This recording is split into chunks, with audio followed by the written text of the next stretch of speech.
बिस्मिल्लाहिर्रहमानिर्रहीम। अस्सलामु अलैकुम मोहतरम नाज़रीन, हज़रत इमाम आली मकाम इमाम हुसैन अलैहिस्सलाम की शहादत के बाद जब अहल बैत को यज़ीद के हुक्म पर शाम के ज़िंदान में कैद करके रखा गया था, कुछ ही अरसा गुज़रने के बाद उनको आज़ाद कर दिया गया। लेकिन किसके कहने पर किया? उनको यज़ीद के हुक्म पर आज़ाद किया गया था। हाँ, तो क्यों? यज़ीद बिन मुआविया सच में शर्मसार हुआ था या अहल बैत को आज़ाद करने की कोई और वजह थी? जब यज़ीद बिन मुआविया ने अहल बैत को आज़ाद कर दिया तो उसकी असल वजह क्या थी? ये पूरा वाक़या सुनने के लिए, ये पूरा वाक़या जानने के लिए हमारी वीडियो को आखिर तक ज़रूर देखें। अगर वीडियो अच्छी लगे तो हमारी वीडियो को शेयर कर दें और चैनल को सब्सक्राइब कर दें। मोहतरम नाज़रीन, जब शाम में अहल बैत को रहते हुए कुछ ही अरसा गुज़रा था, तमाम अहल शाम को अहल बैत की रिसालत की मार्फत हो गई।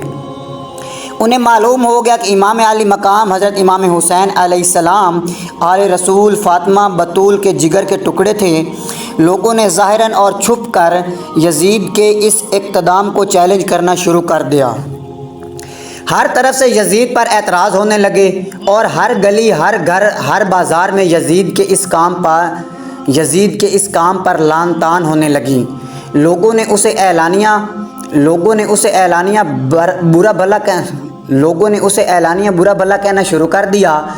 उसको शाम में बगावत का ख़तरा महसूस हुआ, लिहाजा उसने कोशिश की कि ये एतराज़ बंद हो जाए, तो ऐलान कर दिया कि इमाम हुसैन अलैहिस्सलाम की शहादत मेरे हुक्म के बग़ैर हुई है। इब्न ज़ियाद ने कत्ल करने में जल्दी की, खुदा उस पर लानत करे। फिर यज़ीद ने हुक्म दिया कि कुरान के कई हिस्से बाज़ारों में तकसीम किए जाएं ताकि लोग कुरान पढ़ने में मशगूल हो जाएं और मुझ पर लान तान करना बंद कर दें और अपनी ज़बानों को खामोश रखें। लेकिन लोगों की ज़बानें बंद ना हुईं।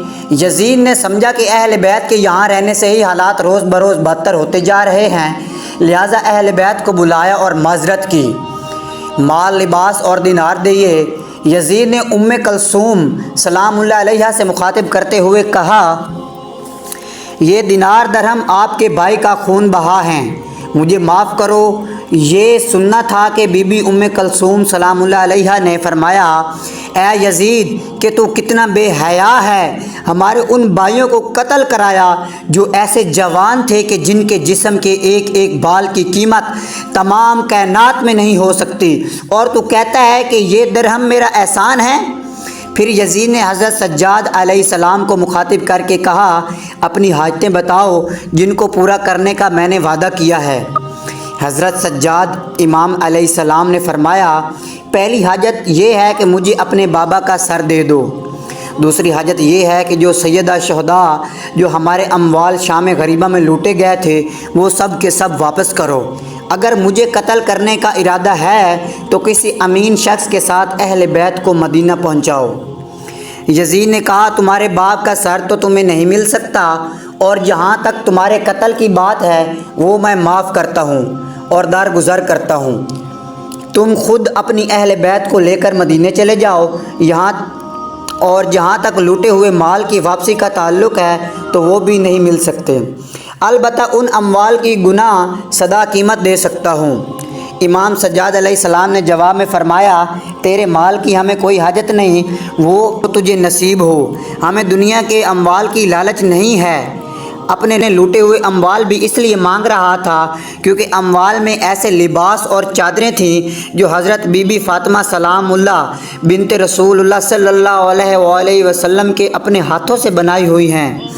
इनमें जनाब फ़ातिमा ज़हरा सलामुल्लाह की चादर शामिल है, और ये मुनासिब नहीं कि जनाब ज़हरा सलामुल्लाह अलैहा की चादर और बुनी हुई चीज़ों को नामहरम की नज़र देखे और वो उनको इस्तेमाल करें। बस यज़ीद ने हुक्म दिया कि तमाम लूटे हुए माल वापस किए जाएं।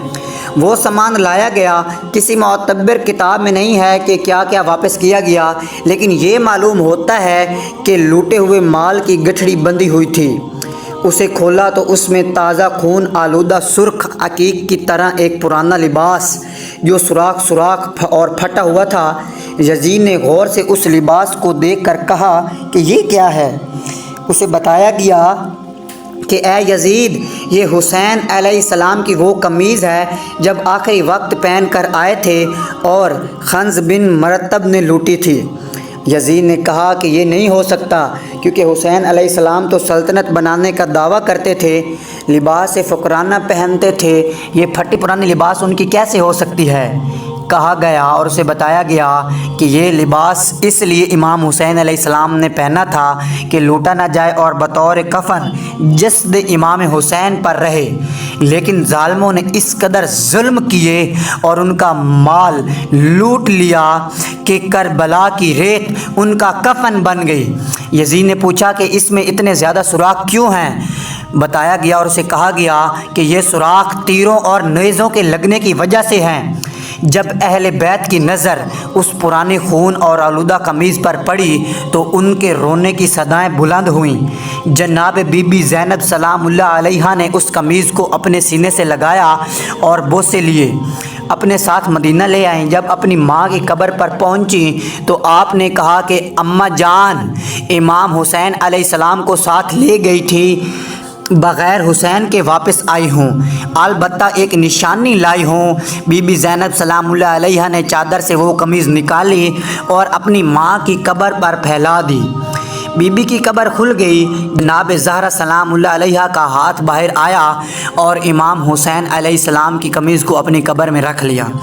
آج تک جن سعادات یا غیر سعادات نے جناب بی بی زہرا سلام اللہ علیہا کو خواب میں دیکھا ہے تو اسی حالت میں دیکھا ہے کہ قمیض ان کے پاس ہے۔